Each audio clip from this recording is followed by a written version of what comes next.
No, that was your microphone, sir. I'd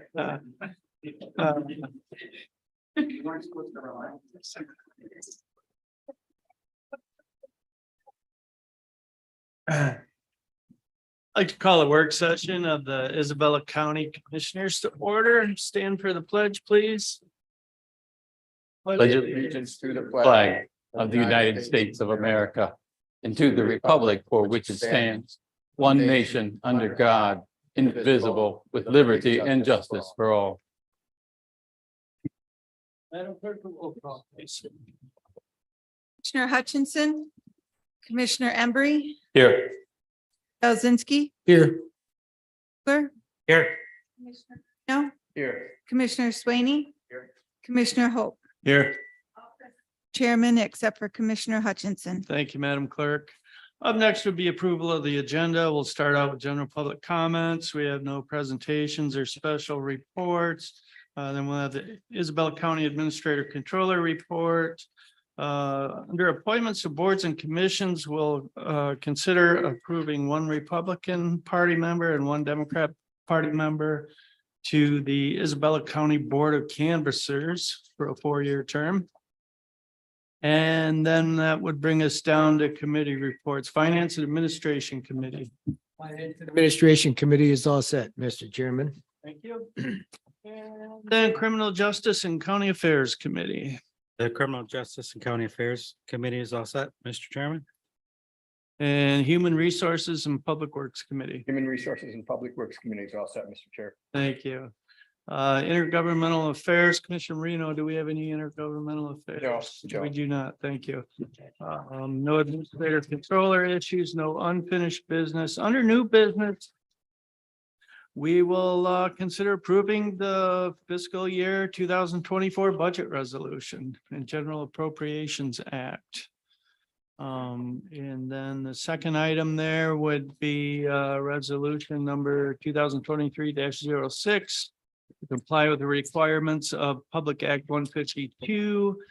And then item C would be several 2% grant applications. And then we'll have general public comment and announcements and then adjournment. So with that, is there a motion to approve the agenda?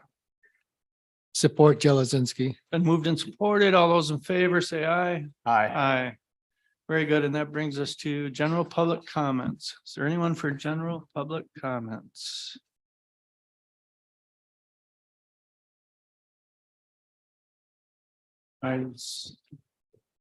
No one for general public comment. We'll keep moving right along. There will be another opportunity at the end of the meeting. We don't have any presentations or special reports. Isabella County Administrator Controller report. Thank you, Mr. Chairman. Try to be brief tonight, as I know we have a lengthy agenda, and I did do a little bit of reporting last meeting. Just want to remind all the commissioners about the upcoming Michigan Association of Counties Annual Conference, October 1st through 3rd in Kalamazoo. So if you would like to attend, we've missed the early bird now. We've, I know, got at least one commissioner signed up. So if you're interested, please let us know. Lots of announcements about a lot of things going on. On the September 28th in the afternoon, CMU is holding a pollution prevention panel. If you're interested in attending, I think that Jake Borton might have sent that information out to all of you. He'll be on that panel talking about materials management plans. We have upcoming this Friday, Commissioner Embry is cooking a special luncheon for some of the vendors on the Sheriff's Office and construction facility project. Our construction manager, Clark Construction, has a Bravo Award program where they reward the subcontractors who are exceeding in some regard. And so they, in conjunction with that, Commissioner Embry has offered to cook them lunch. So I wanted to make sure and extend that invitation to you for this Friday at 11. Speaking with Heidi, the subcontractors will be eating at noon. So Yeah. anytime before that. Excellent. Wonderful. Thank you. It's a very generous activity that you're doing. on Friday. My pleasure. I think it'll mean a lot. So let's see what else is going on. Last Friday, Commissioners Embry and Jelizinski, myself and Melissa attended the 2% roundtable discussions at the Saginaw Chippewa Indian Tribe. These were just open discussions. It's a very informal, more informal than it used to be. I think a nice event to sit and talk with others from local governments, from the schools, and just talk about topics of interest, and so many things come from those comfortable discussions. It was a really great opportunity. I hope more commissioners will consider attending as they're able going forward. The MRF feasibility ad hoc committee is really making great strides. They have had a lot of interest from other counties now joining Commissioner Engler's committee. And I think we're looking at, Wilbur told me maybe Zoom participation going forward, because now the interest is so broad for out counties. So congratulations on a job well done there. I do want to say we had the mandatory meeting today on site for the wage study RFP that we released a couple of weeks ago. We had one vendor show up. So we have a chance at a viable project, but the one vendor, or the way our procurements work, that mandatory meeting sets the vendor pool. And so that is only one vendor who has an opportunity to submit a successful proposal. We had a great meeting with that one vendor, and we're looking forward to their proposal. So once we get that, we'll have to determine next steps. AP clerk interviews, as you know, we still have open in administration, the accounts payable clerk, and we did perform some interviews this afternoon. We've got more coming up later this week, so hopefully we'll have a position offered and filled soon there. So that's really all the updates I have right now. I'm happy to answer any questions you might have about anything. Questions? Any questions, but Administrator Frost, thank you. Okay. That brings us to appointments to boards and commissions, and under the Isabella County Board of Canvassers, we will consider approving one Republican Party member and one Democrat Party member, and you have those in front of you. There's a couple of incumbents on each slate, and 3 total candidates on each slate, nominees, I should say. And I don't know if anybody wants to speak about any of those folks. Yes. I'd say just a general statement. I know is my mic working? I know in the past for this, just maybe for Commissioner Embry, usually the incumbents are the parties are looking for them to be put back on, and the 2 below it are backups for those incumbents. So that'd be how we usually view this one, as opposed to our general volunteers for other boards. Thank you. Appreciate that explanation. Okay, so we'll take care of that business at this evening's meeting, and we'll keep moving right along to Finance and Administration Committee. Thank you, Mr. Chairman. Our first item is consider ratifying and placing on file the September 1st, 2023 invoice list in the amount of $187,642.04. The September 8th, 2023 invoice list in the amount of $358,280.11, and the adjustment list dated September 14th, 2023. So we've had several occasions to be able to review these bills. They've gone before us in our home emails, come before us in committee. We'll deal with them here in work session to see if there's any final issues, and then finally we'll move them on to tonight's meeting for approval. Looking at the September 1st list, the big cost is $18,282.11. That's the July billing for architectural services, for the new correctional facility. There is a restitution check that's going out to State Farm from the clerk's office to the court. And other than that, I really don't see anything that's unusual. And in the body of the other, we get the listing of anything over 5,000 or greater to draw attention to it. If it's less than that, like $4,999.99, it doesn't appear on the front page, but it will appear in the body. And I didn't have any questions on any of the bills that are being proposed to be paid. Moving on to the September 8th list. We have one large payment to Core Technology Corporation for data interoperability project, 2% funds. And I think later on we'll be taking a look at one of the committees, one of the 2% requests for additional funds for that particular project. Other than that, I don't have any questions about those larger bills or any of them in the body of the text here. Anybody? None for me. Moving on to the adjustment list dated September 14th. These are items that get added or changed from the original invoice list for various reasons. Sometimes we can get early payment discount, and so we'll take that discount off and make the adjustment, or we pay early to avoid a late fee. I didn't really see anything out of the ordinary. I see we have a couple of them related to the Meridian Land acquisition project. So that's probably moving close to closure. And the only other one, I can find it now.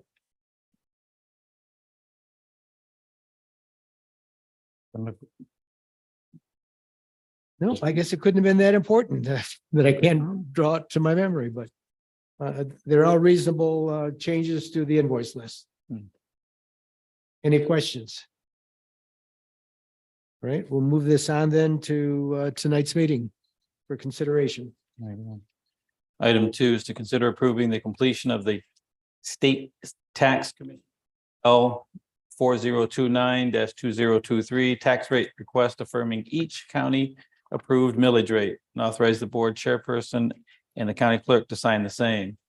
This is what I understand is a yearly housekeeping measure, and we're required to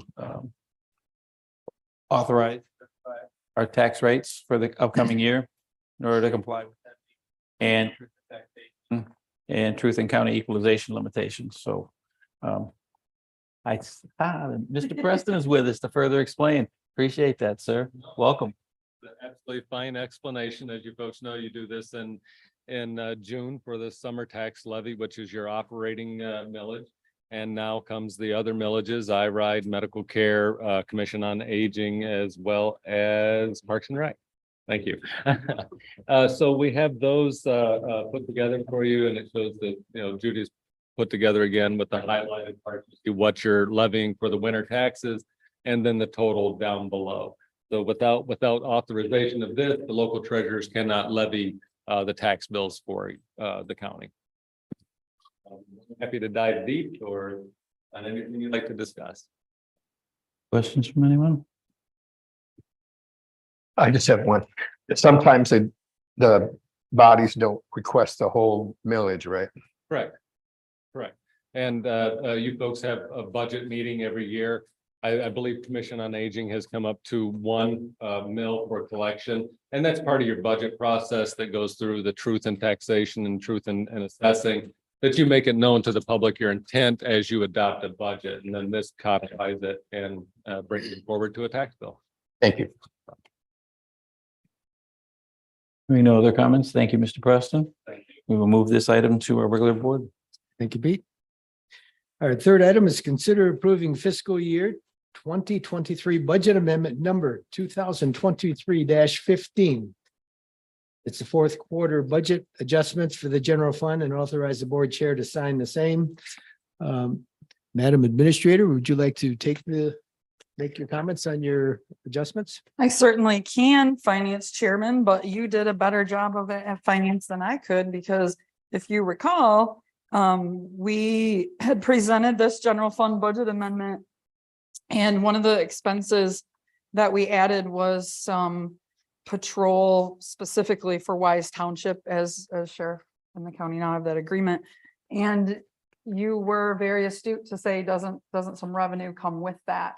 And it does indeed. So the only change from finance is we did add the $2,600 of revenue to offset, if you will, the 2,600 in expense that we're gonna see additionally in that department through the end of September. So it did change, and thank you for the comment from finance. So just quickly, I'll walk through what this budget amendment means for general fund.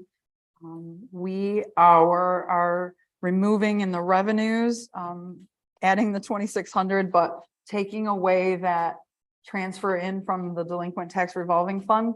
Remember, our culture now is we do not take from another fund to add to the general fund balance, right? In fiscal 23, we recognized about $8.5 million of ARPA revenue. That is going to mean we will end the year adding to fund balance, right? Because we had that influx of ARPA revenues this year. We don't need to add to fund balance $200,000 more than that, right? So we're taking that out of the budget. We're removing it from the budget. That transfer won't happen. So that has basically, that's what this budget amendment totals to, is a decrease of $200,000 to general fund balance. You see that right in the very top. So that means everything below nets out. So we see some expenditures decreasing, some expenditures increasing. At this time of year, we have to net everything out by September so that no department is over budget.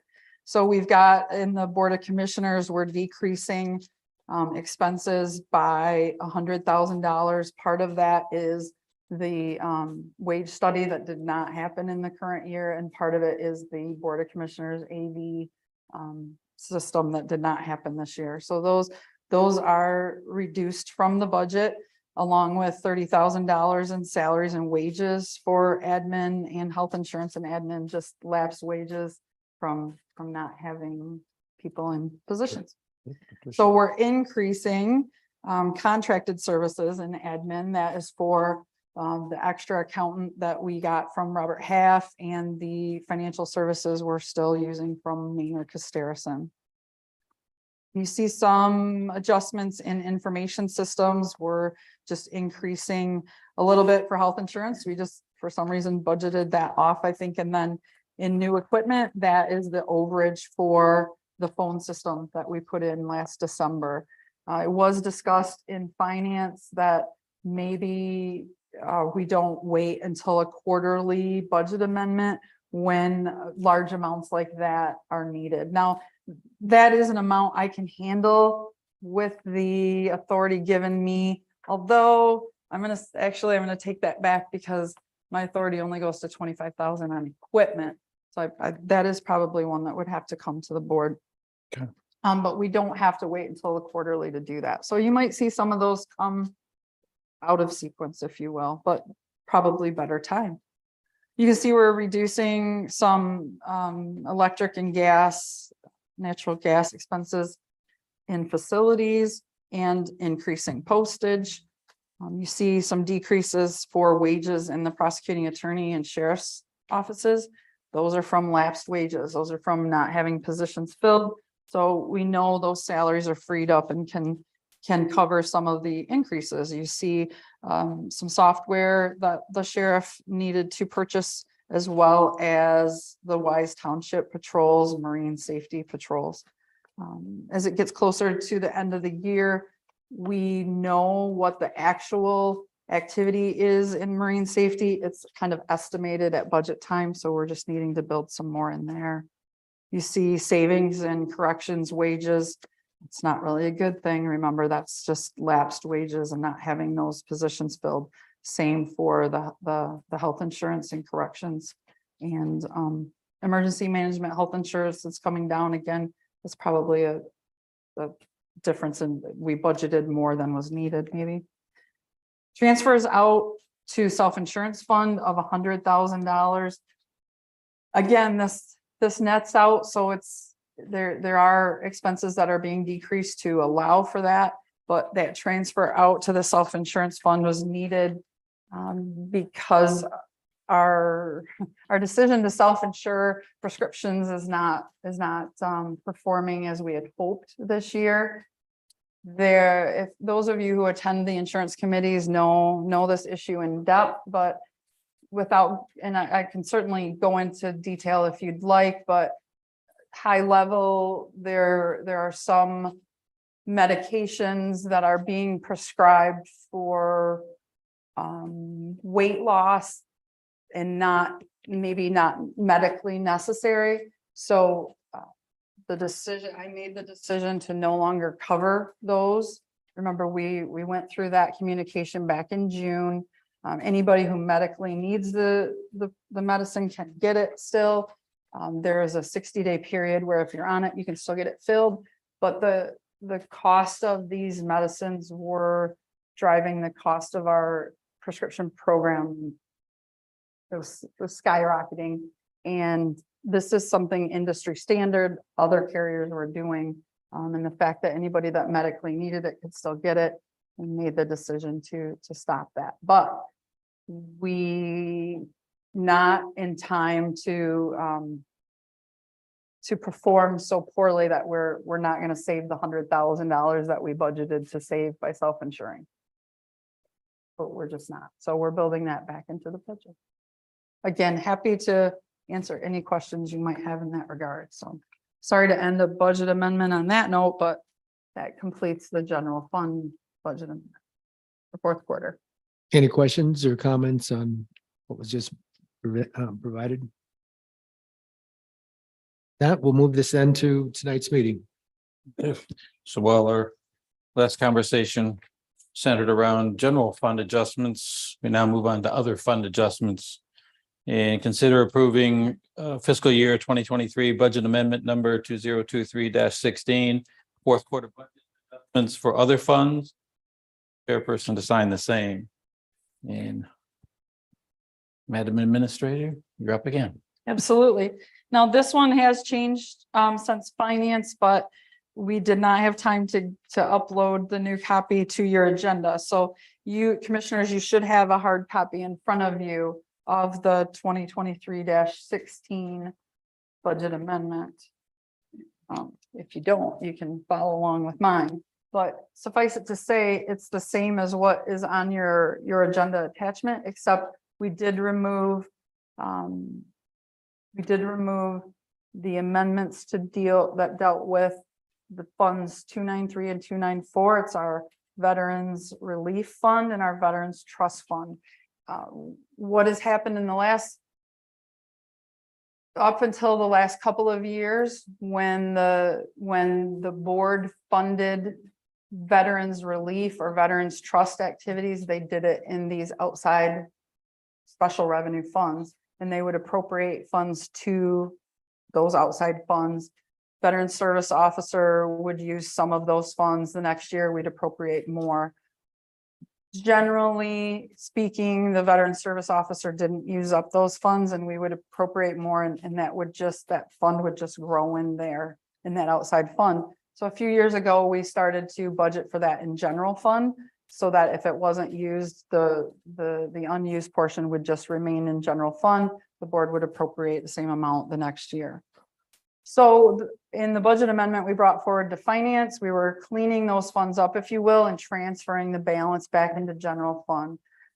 Treasurer Pickens was in attendance at finance, and he does like to keep us out of trouble. So he noted he wasn't certain that transferring monies from a special revenue fund back into general fund was a prudent thing to do. I was able to speak with Attorney Perrone about the matter, and he did say, even though general fund is where the monies come from, once it's appropriated and is in that special revenue fund, clearly no longer general fund funds. And he questioned the prudent nature of just drawing that back. He suggested we reach out to our auditors. We've not been able to connect with them yet on the issue. So we just pulled it pulled it off the agenda. So there's no urgency to do it. It's not like general fund needs, we're talking about $30,000 in total. It's not like general fund is in such a need that we have to transfer this out. It can just sit there. Attorney Perone suggested maybe the prudent thing to do would be to leave the funds in the special revenue funds and spend them down as a best practice. So regardless of what the auditors say, we may do that anyway. Just leave it in there and spend it down. It's going to take probably several years to do that, but there's no urgency to transfer it to general fund. So we just pulled it out of the amendment, and thank Treasurer Pickens for speaking up and keeping us out of trouble.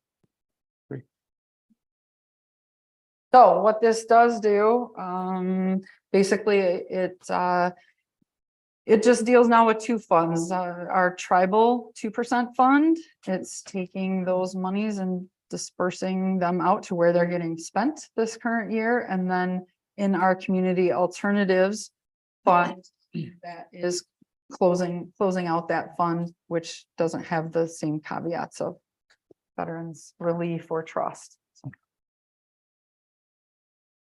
I was just gonna say, in terms of the veterans funds that we're talking about, I know when I was Parks and Recreation Director, this was pre-millage. I had to come begging before the County Board of Commissioners for an appropriation to support the department. And some years we'd have really good revenues that we'd raise from the campground and sales of permits. So we'd build up a fund balance, which the board could not take that fund balance back, but to make things I guess compatible with the budget. If we had more than we needed, the county board would allocate fewer dollars in the budget request so that we would then have to spend it down on our own.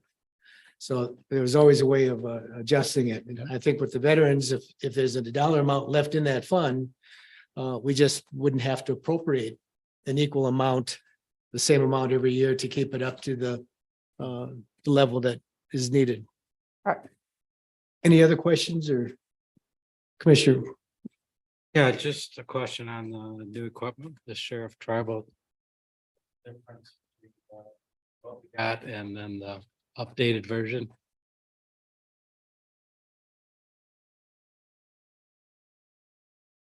Difference between what we got and the updated version.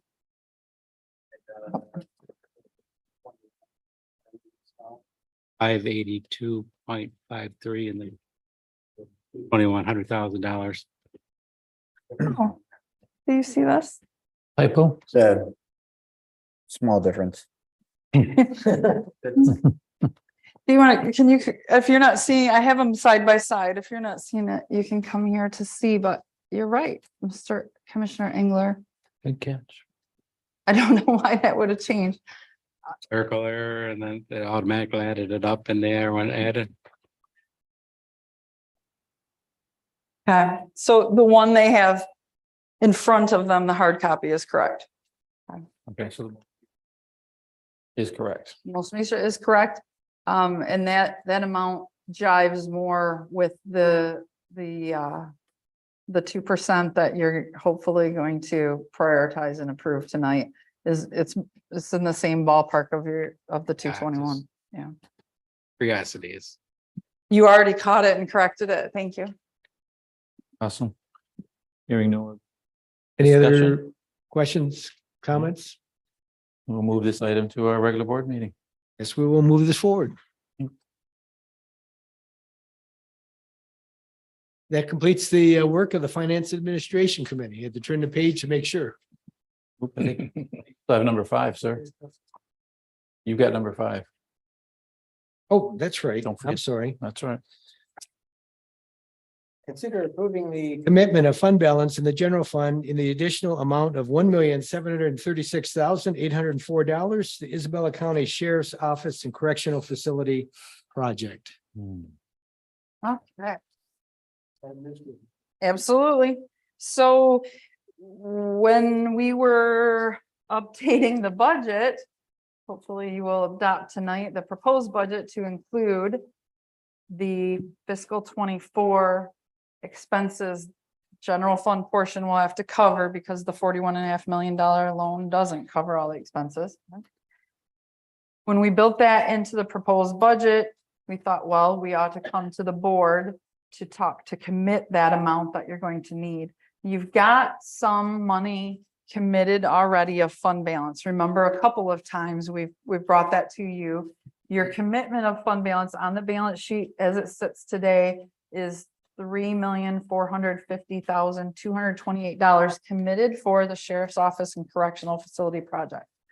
But you also, on the books today, have over 2.6 million designated fund balance for the bond anticipation note. So designated is what your administrator can designate. This board commits. So you've got 3.4 of committed, 2.6 of designated. We paid off the bond anticipation note when we closed on the USDA loan. So we no longer need to reserve that in our fund balance. So what I'm suggesting that 2.6 goes away, that bond anticipation note project is satisfied. That would go away. And what I'm asking for the board to commit is what's on your agenda, the $1.736804 to this project. But realize when you do that, it's actually, you're committing less fund balance than already is committed to the project. You've got over 6 million committed to it right now through those two sources. So that's really actually good news. And it seems like a lot, 1.7, but that will add to the 3.4 that's committed. And that should take you current project budget. That should take us what our general fund expenditures will be, and that should commit it through the project as it stands now. Completion. If there's, we go, if we, 5.6 million. yes, Yep, 5 points. from here to completion, yes, not just fiscal 24, but through completion. Yep. Yeah, unless, of course, there's change orders and the cost goes up, we do still have a large amount of contingency we're working with on the project, but we're still pretty early in the project, right? We've got a long way to go, so. We're only 20% complete.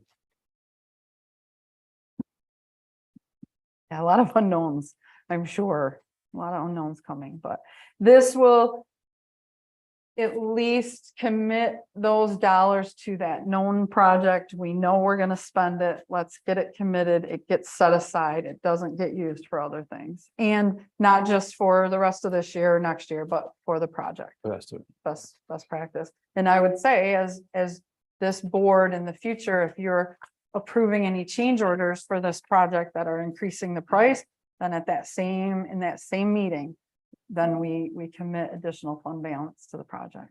It's the prudent way. Questions?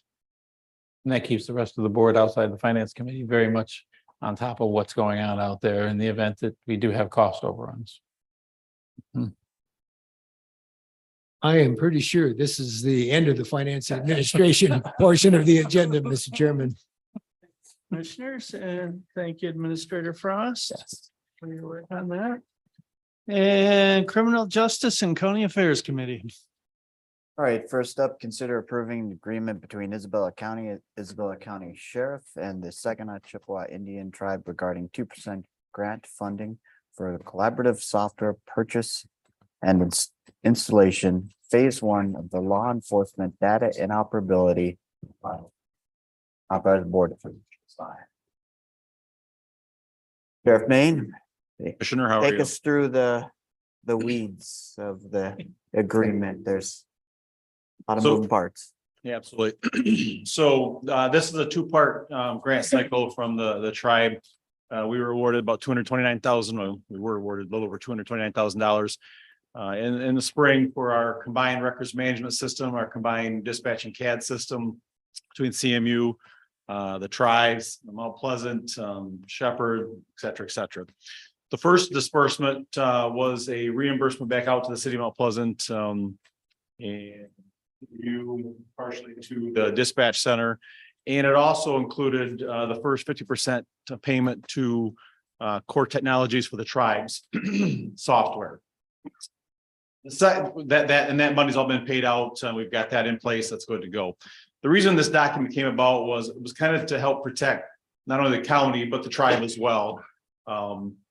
So basically, this outlines that, one, if we're not successful in the 2% request that we just resubmitted for the second portion of this, the county's not on the hook for the $103,000 for the tribal final payment. And two, basically, it allows the tribe to know that if we get the 2% disbursement this fall, we're going to pay the $103,000 that we owe. So it's kind of a back and forth. This did go through our legal department, went through their legal department. We're able to work it through.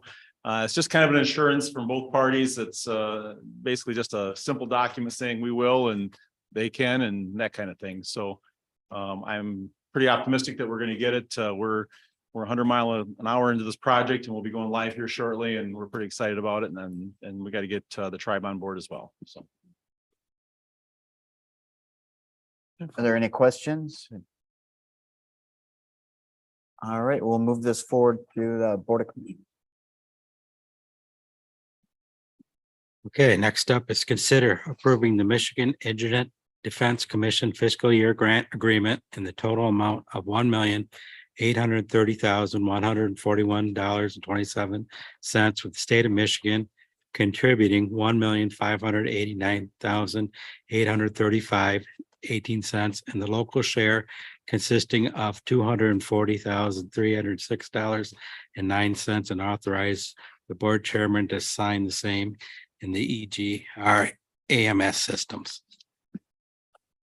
As you know, we started this process as a yearly agreement with the state. We started this process, I think in 2018, we had a committee. I think our first contract was in 2019. Part of the agreement, we have 8 standards over a period of years.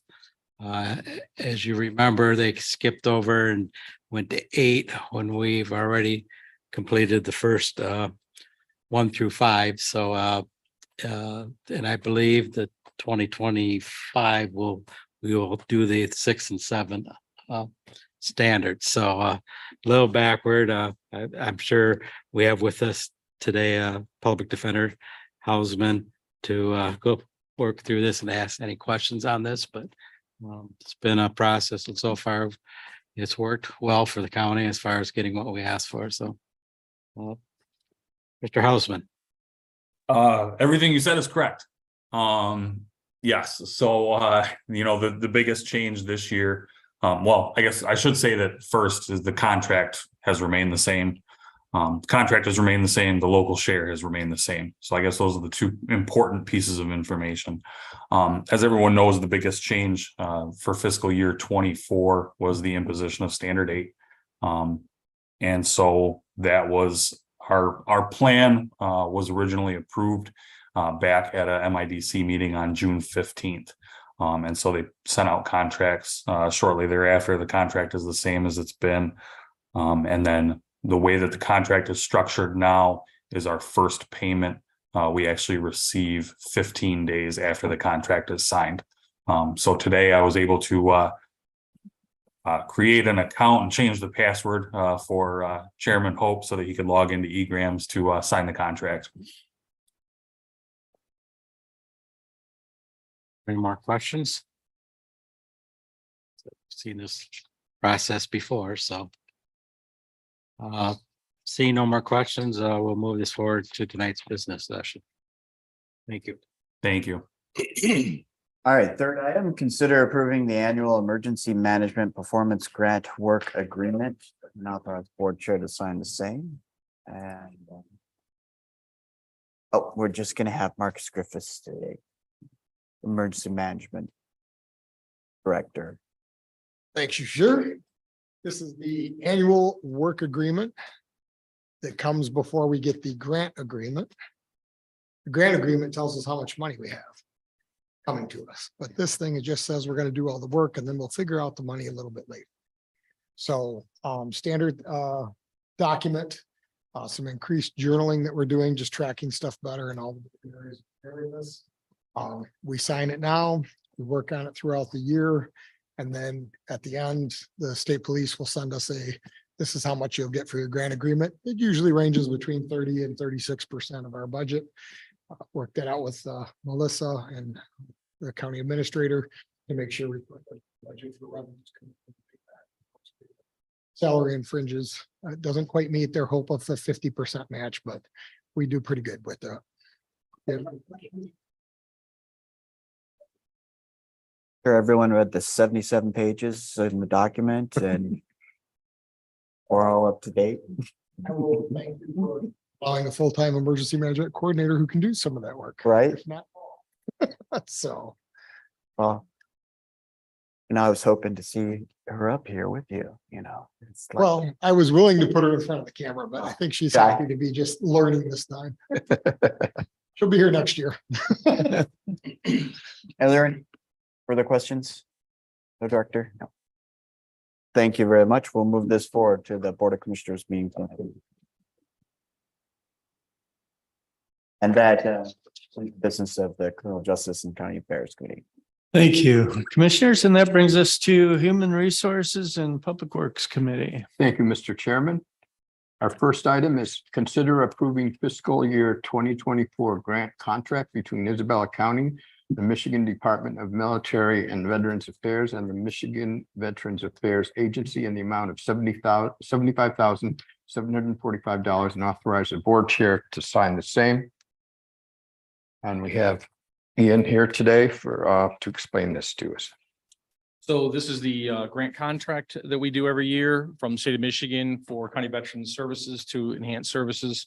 We use it to do outreach. Mostly it will be for advertising, which we're using human media this year to do most of our advertising, eliminating a lot of the ICPC bus advertising and then the billboard media, because most of it's going towards King Media, which is expanding this, and they're going to do some billboards, TV, streaming services, like YouTube, actually specifically YouTube, gas station advertising, radio, television commercials. So they're going to be expanding it and do it differently. We're just not going to have 14 bus ads running around town. We'll have about 6 actually. And then the typical purchases of swag and things that support going to outreach events as well as paying for the outreach events. And that's about it. Questions? Yes. Just a comment. And you said that at the committee meeting, it's an effort to reach younger veterans, right? That use these kind of Yep. media much Essentially. more. Yep, that by its very nature will reach younger veterans and not just even veterans. Let's say you have a non-veteran. Well, my dad or grandma or grandpa or whatever, you know, if it reaches somebody else who's younger that can bring another family member in, anybody. That's great. Basically just about saturation. Realistically, word of mouth is still the number one, you know, so it's just more adding on top of it. I think it was Jasinski asked me a question regarding, does it work? Believe it or not, I had somebody the other day from CMU ask, and because they saw a billboard advertising about potential advertising in the future. So there's an example of somebody seeing it. So. Any other questions or comments on this item? We'll move on, and that'll be on the agenda tonight. The second item is consider approving the advertising agreement between Isabella County and King Media in the amount of $49,845 for the period of October 1st, 2023 through September 30th, 2024, and authorize the board chair to sign the same. You've kind of already introduced this topic about the change in your advertising scheme, but I don't know if there's anything you want to add. Yeah, as you can see through the contract, they're pretty specific about what they're going to do and what their outline is, which then they have we use them in the past for those of you who may not have been around at the time. Our brand of Isabella County Veterans Affairs was actually developed by them originally. We did an RFP back in 18. And they won the RFP and they knocked it out of the park right from the get-go, and it looks fantastic. And so they're coming back to us to help us spend our dollars more efficiently. They essentially get more bang for the buck when it comes to radio or TV. If I go to any of these vendors, I don't get as good a deal because they're bringing all of their customers. So we get more radio ads time. Sometimes they even get like free ads, you know, free time. Yeah, so we get more than, you know, we may still spend $50,000, but we get more for that. So that's what they're going to help us with, plus the saturation. I know in the committee meeting, you even mentioned something about gas station pump videos. Speedway and all those gas stations, you'll see those. That's part of their thing. They've been very successful. I think Macomb County specifically did it. And they said they had they showed a marketable increase, and other counties have followed suit. And they've said that specifically the gas station ad seems to work well. Really, it's just about saturation. So anytime you can put yourself in front of somebody. I think different avenues to reach out is good. Plus it distracts you from the price of the pump. Any other questions? I just wanted to say thank you for your work, and it's great you're changing it up and diversifying your marketing. You know, I think it always helps to go in as many forms as you can. So we all get information differently. So Absolutely. thanks for your work. Thank you. Other questions, comments? If not, we'll move this forward to tonight's meeting. Okay, the next item is consider approving ICTC bus advertising agreement between Isabella County and Wade Promotions LLC in the amount of $19,800 for the period of October 1st, 2023 through September 30th, 2024, and authorize the board chair to sign the same. So this is continuing the contract with Wade. We've been doing this probably 18 or 19. We're just reducing the number this year because, like I said, we're putting the money into the King Media. Sorry, I had a brain fart there for a second. So yeah, but we're still going to utilize them. It's been, you know, pretty good. They obviously appreciate the business. So keep it going as just another form of advertising to get the word out. Any questions or comments on this part? Go ahead, Commissioner. Yeah, we're going to reduce it to 6. I think currently we're running 11. So we ran a lot in the past because we had a huge amount of money last year. And so I wasn't using it all. I used it on billboards, and then I ran a bunch on the ads on the buses. That's why I ran so much. That was the most we ever did in a year. Any other comments or questions? Seeing and hearing none, this will be on the agenda this evening. The fourth item is consider approving the 3-year intergovernmental agreement between Isabella County and the Saginaw-Chippewa Indian Tribe, allowing the Inspections Division of the Community Development Department to provide necessary plumbing, mechanical, and electrical inspections and plan review services to the tribe, and authorize the board chair to sign the same. We have Tim Newport here to tell us all about this. So this is a contract that we've had for several years. It's with the tribe to provide services to their building department for the trades, plumbing, mechanical, and electrical trades, as well as plan review services that go along with those. That contract ran up in June this last year. We have not done inspections for them since then. They were modifying their code under their government, and they've changed their code up to be more in line with our code, closer in line with our code. And so we're ready to just reestablish your contract for 3 more years. Work out the details. They did increase some of the costs, the fees associated with it. And how this works with the tribe, which is different than other contracts that we have, is we get paid a portion of the fee structure as it comes out. So in essence, over the last contract, we should receive more revenue for doing this work because they've increased. Questions, comments? Seems good that we can cooperate with other governmental entities and help them fill in the blanks and things they need to do. Thank you, Tim. We'll move this on to tonight's meeting then. Okay, item 5 is consider approving the agreement between Isabella County and Wolverine Power Systems to service Generac generators for the annual fee of $2,420 and authorize the board chairperson to sign the same.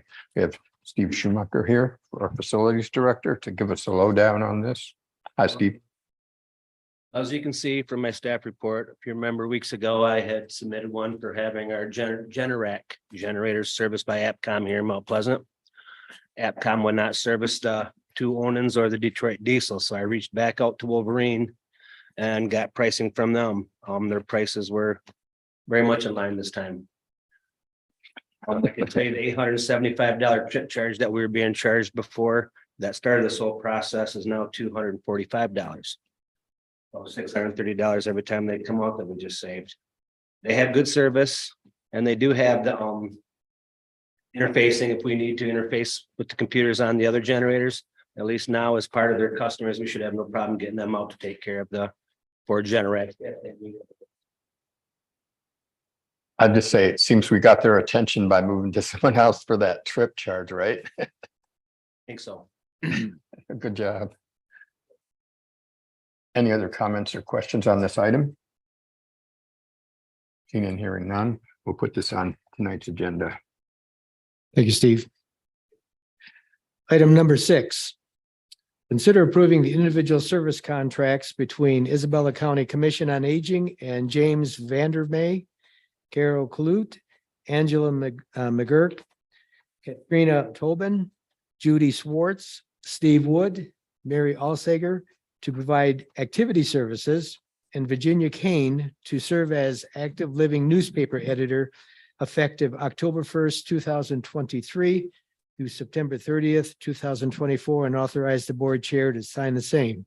We have Jennifer Crawford here before us. I think we see these contracts for the various services of your people that you need to keep the services to our seniors. Absolutely. Yeah. So all of these personal contractors, that we've been using the same ones for many years. They want to continue working with us, and they have such a great following of participants who come in and utilize the services that they're helping to provide. And so we're so excited to keep these programs going, all of our fitness classes, also our painting class that takes place, and then our awesome newspaper editor that she puts out just an incredible 16-page paper every month that highlights everything that we have going on here. So certainly a huge help to all of our staff. I do appreciate, I get the newspaper and always read through it. It's a good advertisement piece for your many, many programs. Questions, comments? We'll move this forward then to tonight's meeting. Continuing with Jennifer Crawford here. The next item is consider approving individual service contract between Isabella County Commission on Aging and Elizabeth Jane Starr Gepford for services as a registered nurse, and authorize the board chair to sign the same. What do we have on this, Jennifer? So with this one, this is a requirement for the funding we receive from Region 7 Area Agency on Aging. We have to utilize the services of an RN who is able to do the treatment plans or the case plans that we have for our personal care, respite care clients. And so Jane, we've had her for a few years now. She does an amazing job, incredibly efficient, and has done just a wonderful job for us. And she would love to continue with us, and we would love to have her continue. So we budget for about 10 hours a month, and she but getting everything done that we need done. And so it's been great. Good relationship, right? Any other questions or comments on this item? Seeing or hearing none, we'll move this to tonight's agenda. The final committee item is consider approving the Medicare Improvement for Patients and Providers Act Beneficiary Outreach and Assistance Program, a service agreement between the Michigan Medicare Medicaid Assistance Program and the Isabella County Commission on Aging, effective September 1st, 2023 through August 31st, 2024, and authorize the board chair to sign the same. So with this, all 3 of our social workers and our manager of the in-home services program, they're all MAP counselors. So the Michigan Medicare Medicaid Assistance Program. With that, then they are able to assist individuals with completing applications that they may qualify for. So there are these 2 applications that are on here are folks who might qualify based on income or assets. And so they're so knowledgeable on this, and they know when they can help somebody save some money on their Medicare and like the Part D programs. And so when they do help individuals complete these applications, we also receive a reimbursement for doing so. So it helps us as well. They did last year started up the $200 reimbursement for the Medicare educational sessions. And so Jen Martin, our in-home manager, she's started doing monthly lunch and learns, where she provides education on different Medicare topics. And that's also been really popular. And so with those, she can be reimbursed $200 for each of those presentations while the money is available. So just this last year, we brought in $2,000 from those services, which is great. For things that we would already help people with. So, yeah. I'm not I reported something in committee. I'm not sure if it's one of your counselors that my wife contacted dealing with my mother-in-law who has since passed, but she was in a medical care facility and they wanted her to spend down her assets so she should be available to draw on Medicaid. So my wife contacted and we got information as legal ways you could draw down assets, which were very limited at the time. But I got to tell you, one thing that we both got out of this is a new headstone. So if you go up to Manistee at Mount Carmel Cemetery, you're going to see a headstone for Kathy and Jerry Jelazinski. My wife's creeped out about it, but I find it very comforting. And I appreciate it. She didn't know where to turn and you really helped her out of a mess. Any other questions or stories or comments? It's on then tonight's meeting. Thanks, Jen. Thank you, commissioners, and thank you, Vice Chairman Jelazinski, for filling in Commissioner Hutchinson's absence and my absence last week. I appreciate it. For me. Yeah. So we have no intergovernmental affairs, no administrator controller issues, no unfinished business. Under new business, item A, Vice Chairman Jelazinski, would you take that, please? Yes, consider approving the Isabella County fiscal year 2024 budget resolution and General Appropriations Act resolution number 2023-05. Well, we've had many renditions of a budget that brought us to this point. And Madam Administrator, would you like to tell us where we're at now? Certainly. So where we are at in the budget resolution, in the proposed budget, general fund budget is at $32,555,960. And that sounds like such an increase from where it's been. But as we know, it's got the $3 million, at least $3 million that we'll spend in fiscal 24, $3 million of sheriff's large communication tower project. That's all grant funded and reimbursed. So that's elevating expenditures and revenues. And then also we've built in another one-time expense in fiscal 24. We've built in just over $3.6 million for our portion of the sheriff's office and correctional facility project. So really, there's close to $7 million of elevated expenses and revenues in here, if you will. So that number, so please don't get used to the $32 million number. We'll be expecting that to go back down. But some of the things, as Commissioner Jelazinski mentioned, we've been through this process. We've had many iterations. We've had our public hearing. We've been through finance. I love that we extend the process now. We had some great feedback from those who reviewed the proposed budget. It's very, very helpful. It's helped us to build this in. Other things built in recently from your last meeting, the action you took to approve the on-call pay in fiscal 24 for your prosecuting attorneys and the increase to the chief prosecuting attorney. That is now built into fiscal 24. So that $32,555,000 number include what you approved at the last meeting as well. That will impact fiscal 24. Other than that, I don't think there's been any changes. We might have seen some grammatical things that we updated, but numbers wise, that's what fed up to the 32 million. And the draw on the fund balance to balance the budget's about, was it $1.5 million or that changed? 5 Up now. 5. That's right. 5.2. $5,217,665. And the reason it went up was mostly because of building the sheriff's office and correctional facility expenses in there. So remember, you have committed fund balance to cover those expenses.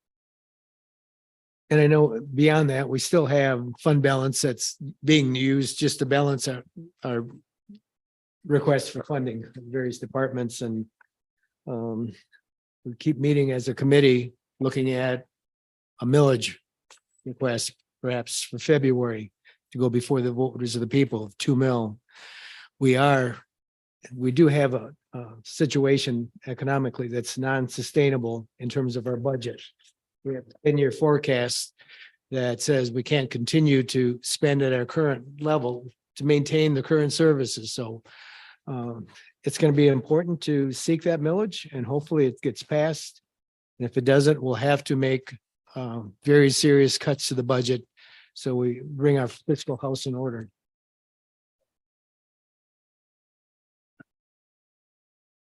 And I think it's important to mention that while we are having these discussions about the millage, we are already active in discussions about what changes may have to come in subsequent budgets. This won't be a knee-jerk reaction. This will be a well thought out, very prudent exercise that we're going to go through so that the constituents in this county understand that if they give us a mandate, that they're not going to pass the millage, then we're going to make the necessary adjustments as best we see fit moving forward. So I think it's important to mention. Madam Administrator and staff, thank you for the budget. I think it's very well developed. And questions or comments on the item? Well, we'll move this forward then to tonight's meeting. Okay, next up, we have consider approving resolution number 2023-06 to comply with the requirements of the Public Act 152 and authorize the board chairperson to sign the same. Public Act 152, I think, is a public funded health insurance contribution act, and this resolution allows us to opt out of that. That act restricts how much we contribute to our employees' health care fund, and it has to be done before we cannot do it the same year. It has to be the resolution has to be enacted the year before. So I think we've done this every year since I've been here, except for one. That 1 year was a bit of an anomaly. It was a mistake, quite honestly. But we've done it every other year. And even though last year we included it in the budget document, this year we pulled it out specifically to seek your approval in addition to it being in the budget document. So that's kind of why you're seeing it in two places, but we want to be certain. Does require a 2/3 vote, so.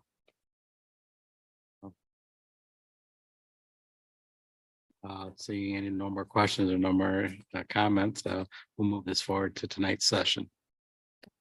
All right, the next item, the 2% funding request. Consider the following Saginaw Chippewa Indian Tribe of Michigan Fall 2023 semi-grant requests reviewed and assessed by the Board of Commissioners Standing Committee. First one is Isabella County Sheriff's Office requesting $229,214.76 for phase 2 of the Law Enforcement Data Interoperability Project. Item number 2, Isabella County 911 and Emergency Management requesting $104,368 for phase 2 of the Automatic External Defibrillator Grant. Item number 3, Isabella County 911 and Emergency Management requesting $29,500 for Educator Emergency Exercise Training. Or 4, Isabella County Material Recovery Facility requesting $150,000 for recycling programs.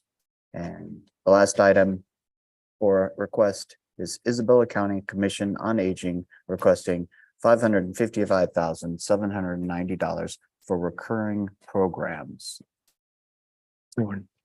Oh, yep, my page down. Last item, for real. Isabella County Parks and Recreation, sorry, Parks. Requesting $50,000 for Coldwater Lake Family Park Sewer Project.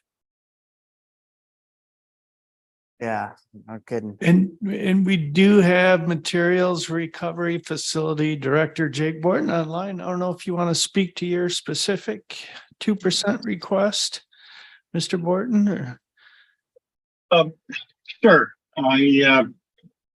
Just so that everybody's aware, it's the same proposal that we put forward every 6 months, every spring and every fall, requesting for a total of 300,000. We usually ask for 150 each ask. And this is to be able to help us budget wise, because as the report is written, or as the ask is written, it is to be able to be used for equipment repair and maintenance and things of that nature through the general budget. So it's. Thank you.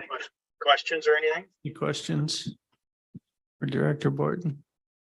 We have one question from Commissioner Embry. Oh, for that. Can you speak to this real quick?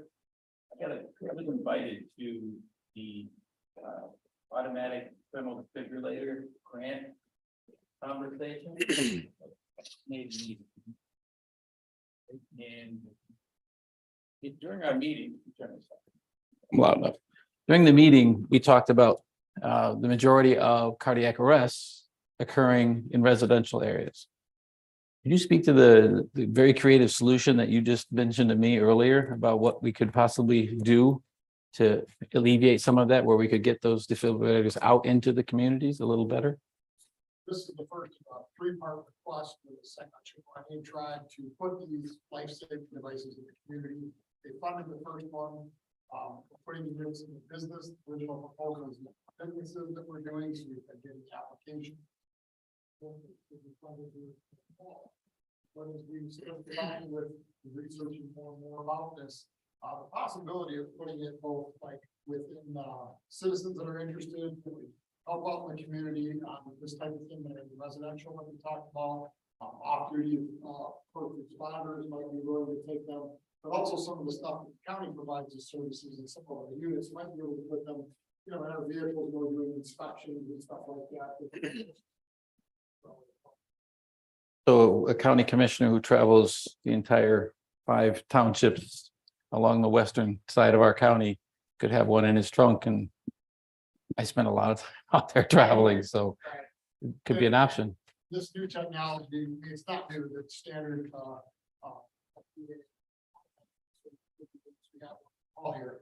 This has got more enhanced features of communicating with 911 automatically. It lets us communicate back to the device, and if the person hearing them wants to respond, we can send them something from 911, somebody willing.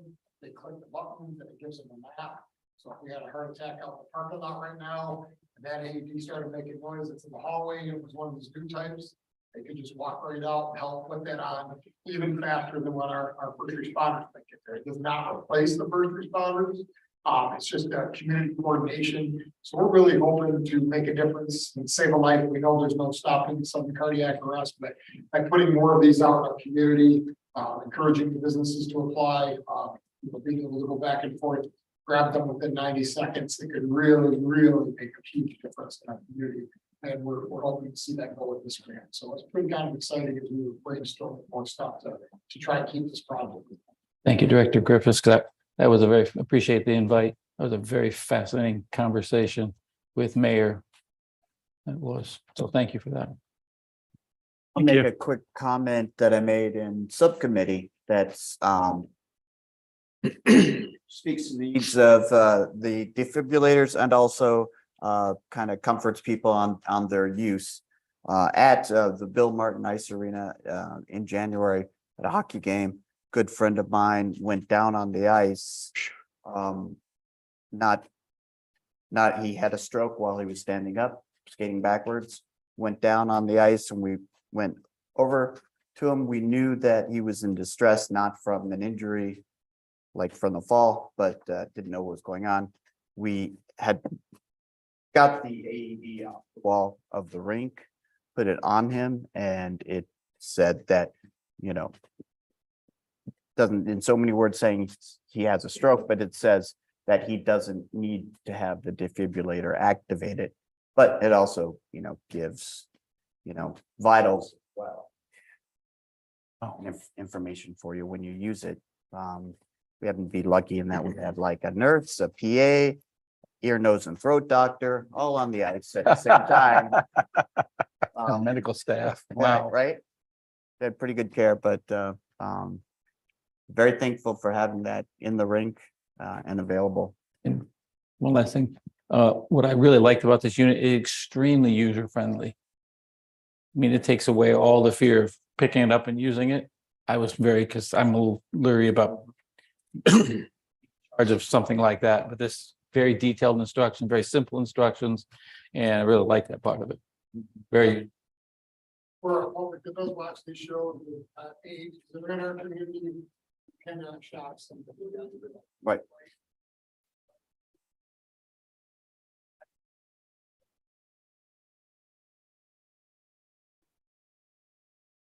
Yeah. Oh, wow. Helping reduce that fear of what. Yep. Yeah. Yes.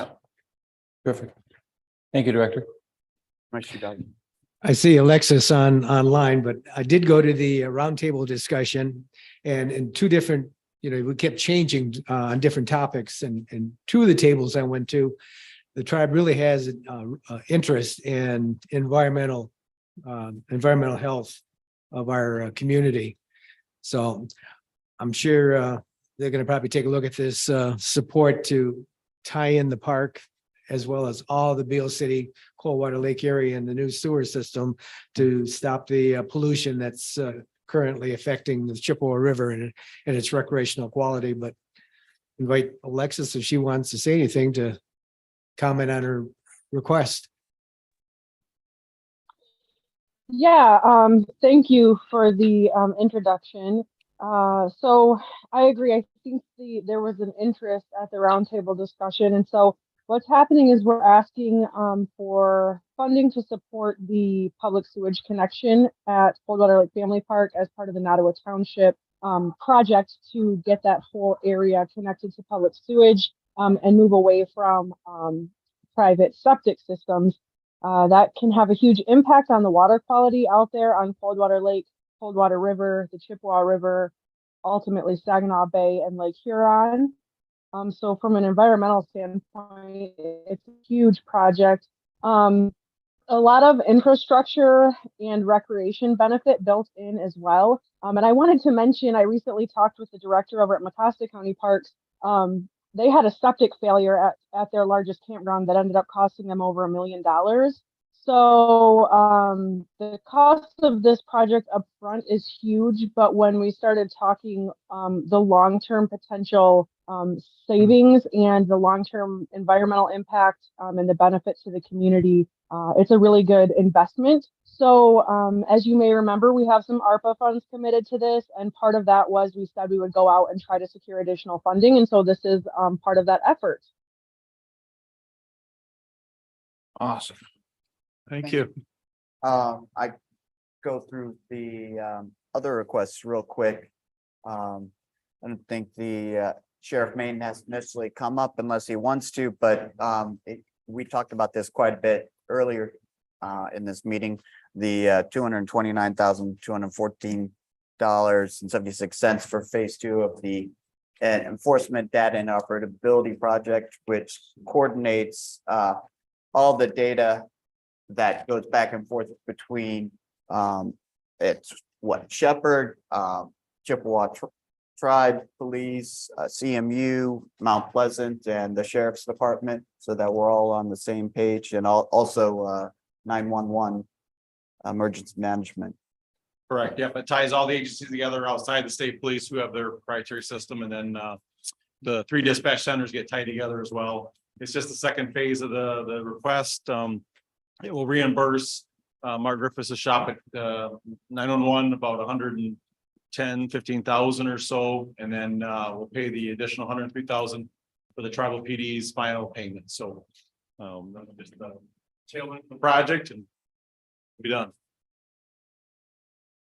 I'd just like to comment, this has been a fantastic project and to have all the law enforcement agencies be able to be on the same software and be able to communicate instantly with each other and share all that information. Bottom line, it's going to make everyone in this county safer. So we appreciate all the work that you've done. Great project. We're all excited collectively, throughout the entire law enforcement community and dispatching centers. So excited. I did get a tour of emergency management with Director Grip and some of the technology that's out there. Well, I gotta tell you, I feel much safer, especially regarding my mother. The information that he provided to me, and the access to technology and communication and being able to have access to technology that allows you to see exactly what's going on scene firsthand. It was amazing, the technology and how Cool stuff. the one another. Again, it's an amazing system. So kudos, guys. And then also on this request for tribal 2% funding is the Marcus Curvis is no longer here, but 911 emergency management requesting 29,500 for the educator emergency exercise training program. That's of course a request for training aids and equipment for active violence incident response training that they'll have, I believe, in June. I think scheduling it, of course, not giving an active date yet, but coordinate all the local emergency response teams and training departments. And then finally, saw this for the original request earlier in the year of the Isabella Commission on Aging requesting $555,790. This is half of that request for the total year. So like always, the Chippewa Saginaw tribe is great in always delivering for our Commission on Aging program and the constituent that utilize that. I really encourage everyone to come get involved and be a part of it. Seems like she has a great team. All right. Just have a quick question in the back of my memory, maybe it was with on the committee. Wasn't there a request from HATS for some work at the animal control? And I know the question was asked whether nonprofits should be asking through the county. Memory serves you well. HATS requested just over 61,000, I think, in the spring for the glass door kennels, and they were approved. What you saw in the budget amendment is the monies from our tribal 2% being dispersed to the HATS organization for that. So yes, they did apply, not this round, but in spring they got the money. And we did talk about that at finance about, since they are an outside agency, how could they get monies through the county for 2%? We do have a 2% policy that I believe I might have emailed out to the board recently. Following that finance discussion. I think so. That sounds familiar. Okay, good. Yep.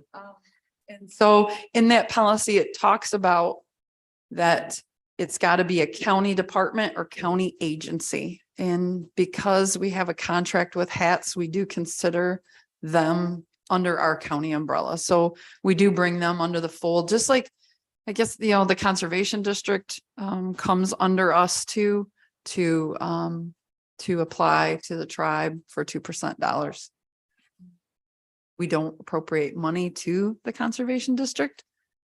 We don't have a contract with them like HATS, but we definitely see them in our public services county umbrella. So they do go under us for 2% grants. So if we need to take a look at that policy, we certainly can. I know it's been updated just in recent years. Years ago, the county actually did support the conservation district monetarily.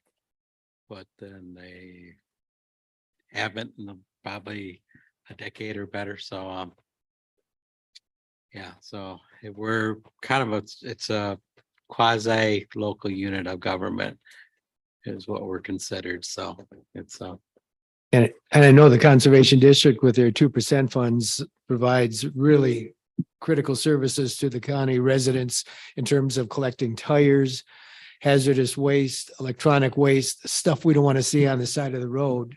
And we can't do it with our own recycling program. So it is a benefit that I think it's worthy of us acting as fiduciary.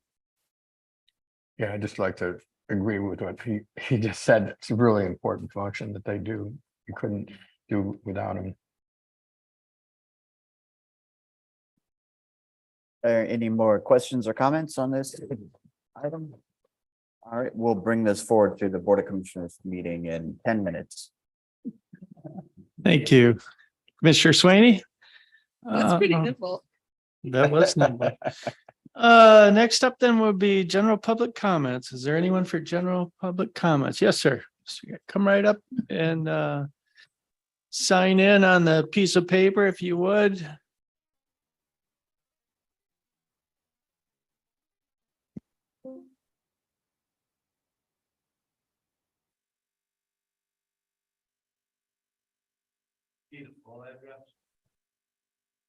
Street. Street. Yeah.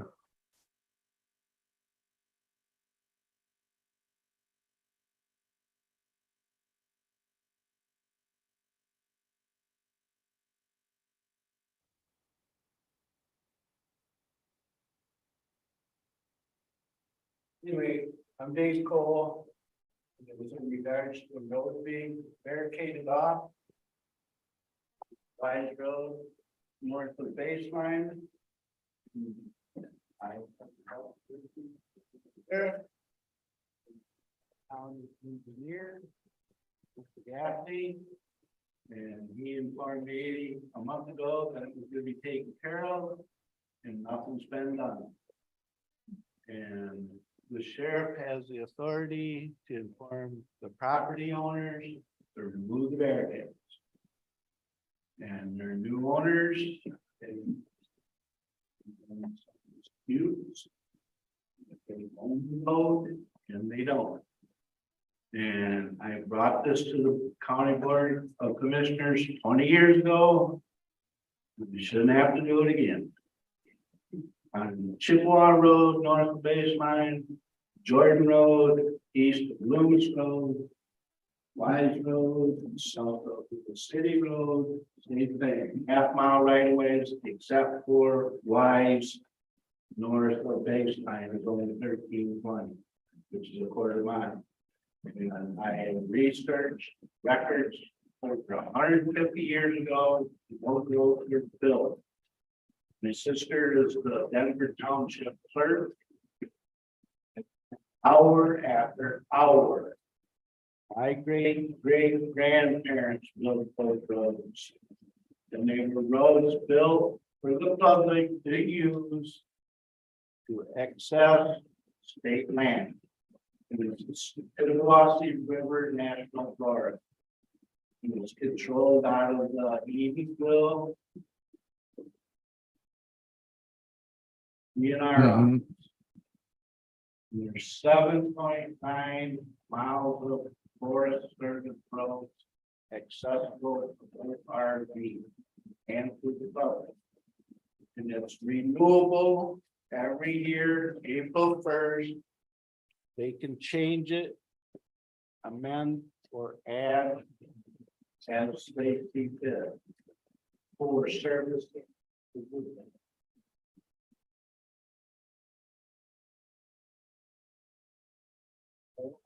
Like, you know, who's gonna take care of it, because those seasons come October. Yeah, that, by the way, that's state ground, right there, where you go to the state. Right. Right. I'm born and raised there. As kids, we rode horses through there. My kids rode horses through there. It was only allowed snowmobiles up until, I think, 2016, and they opened it up to the whole RV to the public. But two guys, one guy with a whole lot of money that bought 240 acre sheep ranch back there and plans on putting in sand pit. And another guy that was 3 acres, not at the end of the road, but no, this is my road, state of HR. And they put up gates, and the guy with a lot of money that's clear cutting the 240 acres has piled enormous trees and stumps in the road right way. We can't get to state. And I want them removed. I I wanted walk forest. I walk my dog back there all the time. I've been doing it for He years. lives a quarter mile from it. I Okay. live a mile. I live Yeah. by the fence, so. Well, I can tell you, gentlemen, this is the first time hearing about this. I see our administrator over here out of my left eye frantically taking notes down. We'll see what we can find out. Pat was gonna get with the county road lawyer and draft letters to the property owners. But that was supposed to have been taken back care of in August 28th.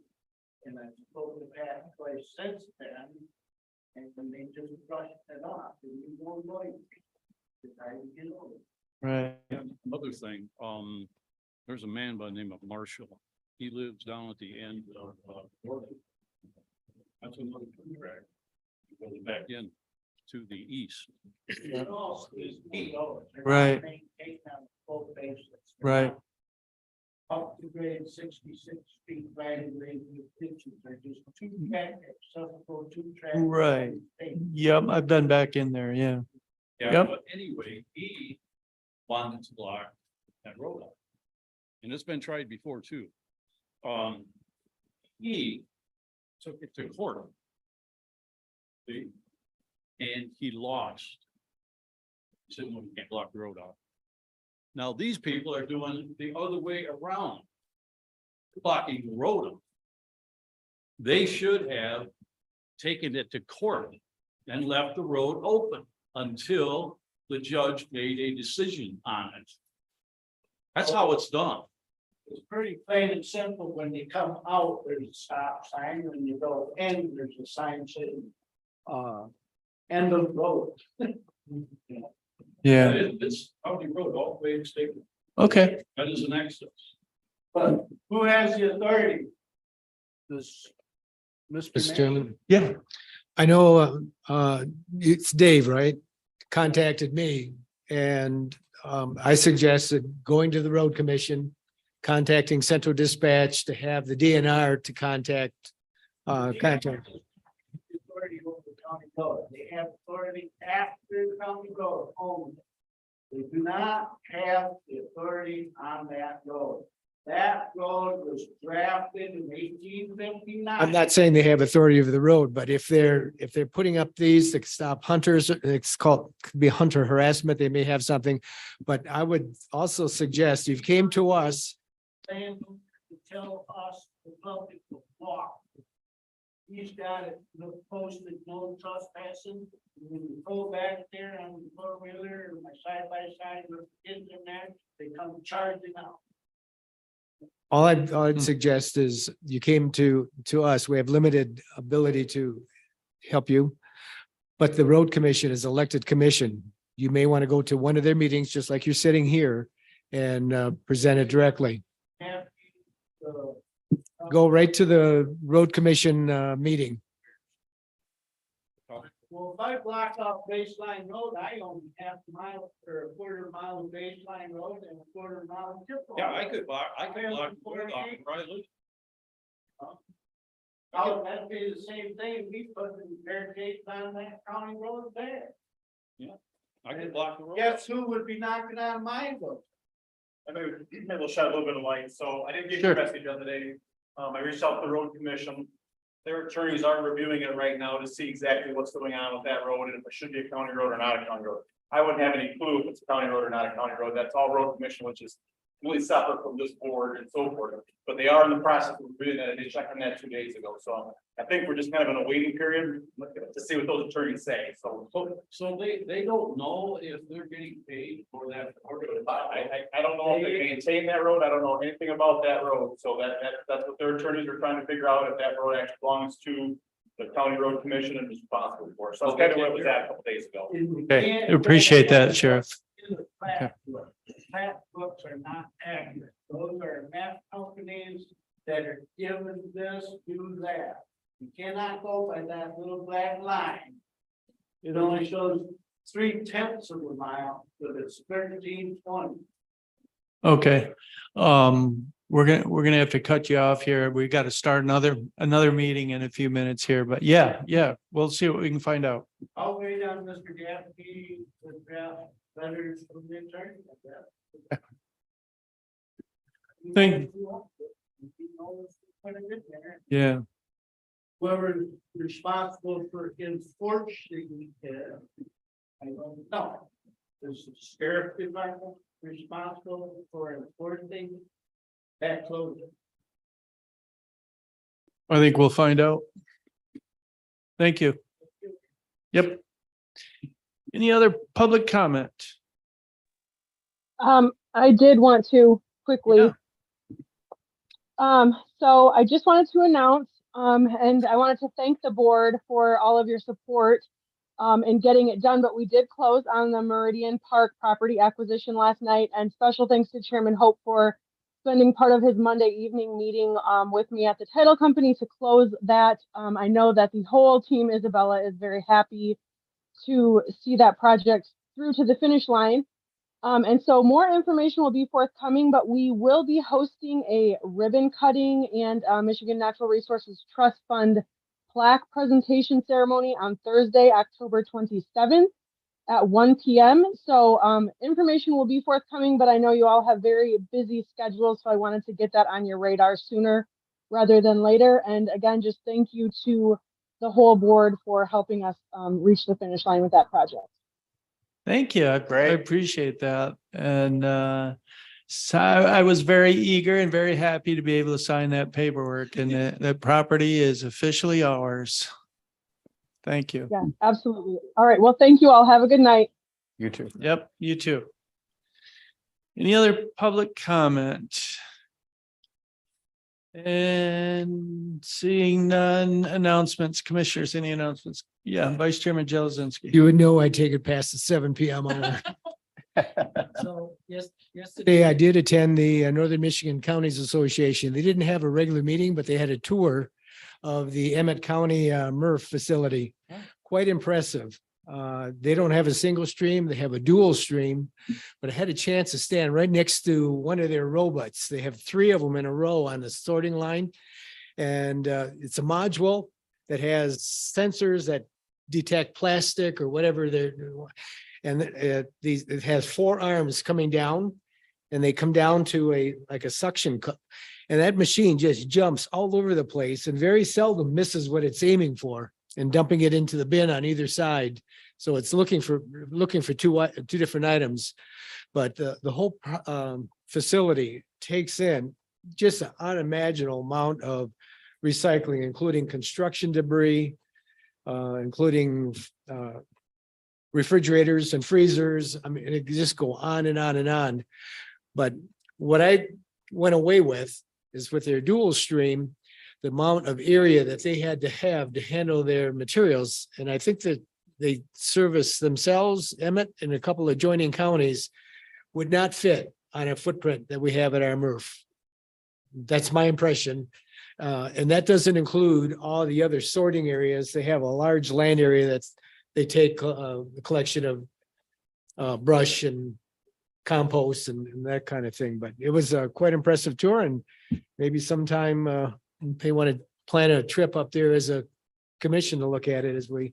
That's on the agenda for the ad hoc committee is maybe getting a bus and going up and visit. We're actually looking down south. They got one in Novi, I believe, that's just got updated and running. So The only other thing I learned, I travel with one of the Gratiot County Commissioners Dave Owens. And all he said is the guy that went with him last time just talked about the MRF all the time, recycling. That's that guy right there. Good salesperson. Yeah, Commissioner Sweeney. I got two items. First one is the Isabella County Human Rights Committee is hosting the Let's Peace Rain event this Saturday. Starts at 3 Island Park down at the band shell, that new structure there. At 3 is the walk, and at 4 the rest of the festivities will happen for that event. And then the second one is last Thursday, I was in Lansing for the Michigan's Department of Civil Liberties hosted a Michigan's response to hate crimes. So it's very informative conference on helping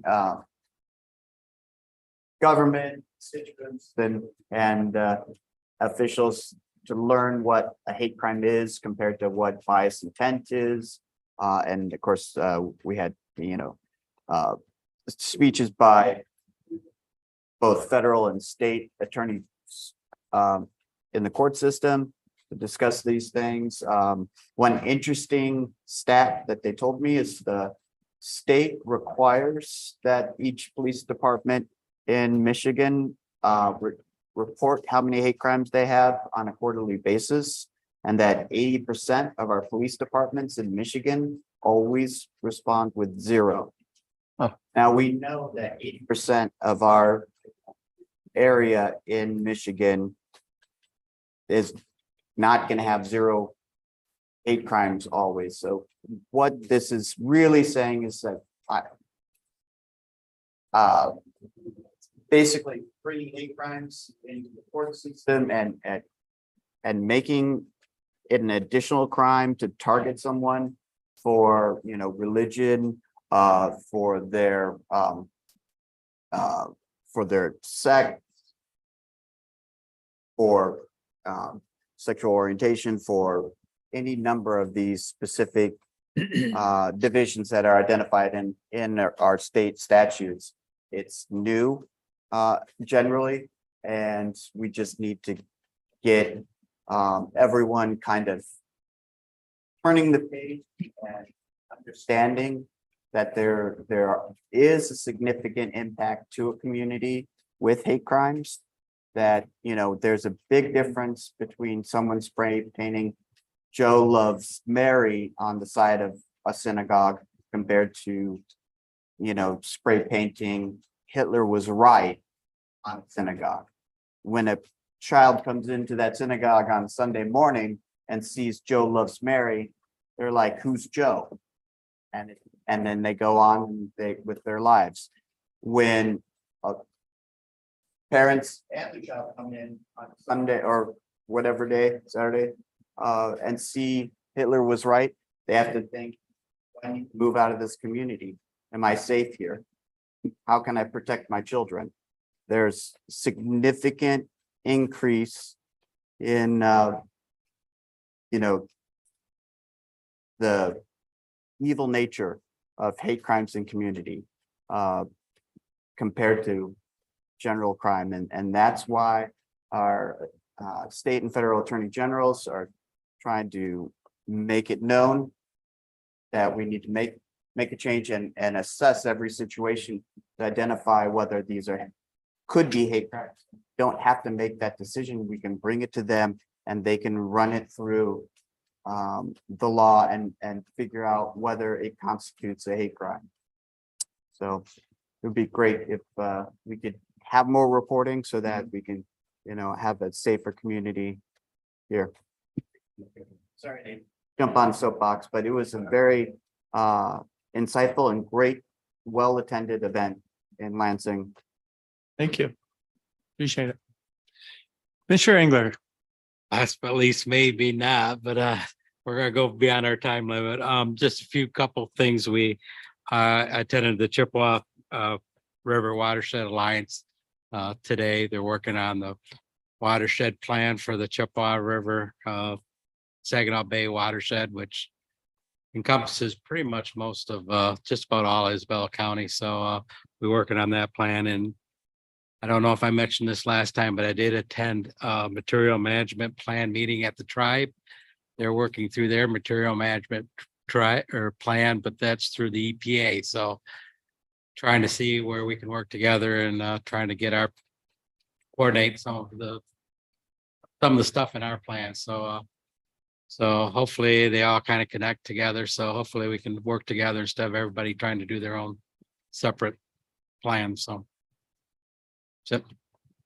Mr. Marino. In that vein, I'm going to be attending the regional meeting dealing with the new laws and the material management plans in St. John. And when we were at the feasibility meeting, another person that was there told me about the other one that they went to, and that was very, very informative.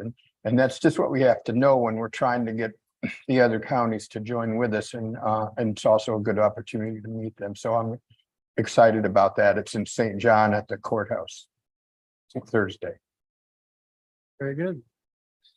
Any other announcements? Seeing none, is there a motion to adjourn? So moved. Jelezinski. Been moved and supported. All those in favor say aye. Aye. Aye, we are adjourned for about 10 minutes. Yeah.